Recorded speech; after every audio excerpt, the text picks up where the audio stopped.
என்னோட பெயர் கோபால். நான் பெருநகர்ல குடியிருக்கேன். காஞ்சிபுரம் டூ வந்தவாசிக்கு வர அனைத்து பேருந்துகளும் பெருநகர் வழித்தடத்துல நிக்கிறதில்ல. எல்லாமே எக்ஸ்பிரஸ்ன்னு போட்டு வராங்க. பிஎம்முக்கு ஃபோன் பண்ணி சொன்னாலும் அது நடவடிக்கை தாமதமா இருக்குது. இதனால பள்ளிக்கூடம் மாணவர்கள் ரொம்ப சிரமத்துக்கு ஆளாகுறாங்க.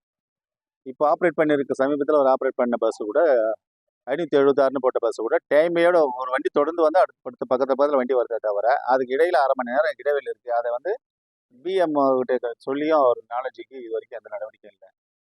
அடுத்து இந்த முதியோர்களுக்கு உதவி பென்ஷன் கொடுக்கறதுக்கு 70 வயசு சொல்லியிருக்காங்க. 70 வயசுன்றது இப்போ 60 வயசுலேயே முடியாமல் இருக்கிறாங்க. அது ஜென்யூனான ஆளுங்களுக்கு, முக்கியமான ஆளுங்களுக்குலாம் கிடைக்கிறது. அதை வயசை குறைச்சி 60 வயசு ஆக்குனா இப்போ வர பட்ஜெட்டில் அதை தமிழக அரசு ஒதுக்கிட்டா நல்லா இருக்கும்.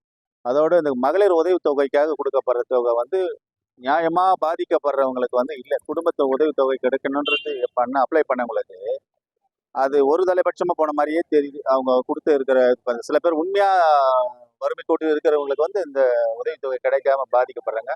அதையும் இந்த அரசு கவனத்துக்கு கொண்டு வரணும். இன்னொன்று, பெண்கள் அதிகமான வன்கொடுமை, யூடிசி இதெல்லாம் வர்றது காரணம் நிறைய நடக்குது. இப்போ இளைஞர்களுக்கு வேலை வாய்ப்புகள் குறைவாக இருக்குது. அதுவும் இல்லாத மது போதைகள் இதெல்லாம் அதிகமாக ஏரியாவில் உத்தரம சரௌண்டிங், காஞ்சிபுரம் சரௌண்டிங்லாம் கூட அதிகமாக அதுவாகுது. அதுக்காக இந்த பெண்கள் வன்கொடுமை பாதிக்கிறதுக்கு மகளிர் சம்பந்தப்பட்ட விசாரணை கொடுக்கறதுக்கு கூட உத்தரமேரூர்ல நான் பலமுறை மாவட்ட ஆட்சியருக்கும் எஸ்பி அவர்களுக்கும் மனு கொடுத்துருக்கிறேன். ஆனால் இங்கே ஒரு அனைத்து மகளிர் காவலையும் உத்தரமேரூர்ல அமைச்சா நல்லா இருக்கும். காஞ்சிபுரம், உத்தரமேரூர், வாலாஜாபாத் இந்த 3 தாலுக்காவுக்கும் சேர்ந்து ஒரு இடத்துல காஞ்சிபுரம் மட்டும்தான் அனைத்து மகளிர் காவல் நிலையம் இருக்கு. அது உத்தரமேரூர்லேயும் ஒரு அனைத்து மகளிர் காவல் நிலையம் உருவாக்கப்பட்டா பெண்களுக்கு பாதிப்புகள் குறைவாக இருக்கும். அவங்களுடைய குறைபாடுகளுக்கு, அவங்களுக்கு வேதனைகளுக்கு ஒரு தீர்வு கிடைக்கும். இது தமிழக அரசு கவனத்தில் எடுத்துக்கிட்டா ரொம்ப நல்லதாக இருக்குது. இந்த பட்ஜெட்டில் சில சலுகைகளை அறிவிப்பாங்கன்று மக்கள் ரொம்ப அதை எதிர்பார்க்குறாங்க. இது இதை முக்கியமாக எடுத்துக்க வேண்டியது குடும்பத் தலைவர்கள் குடும்ப தலைக்கு கிடைக்கக்கூடிய உதவித்தொகை கிடைக்கணும்.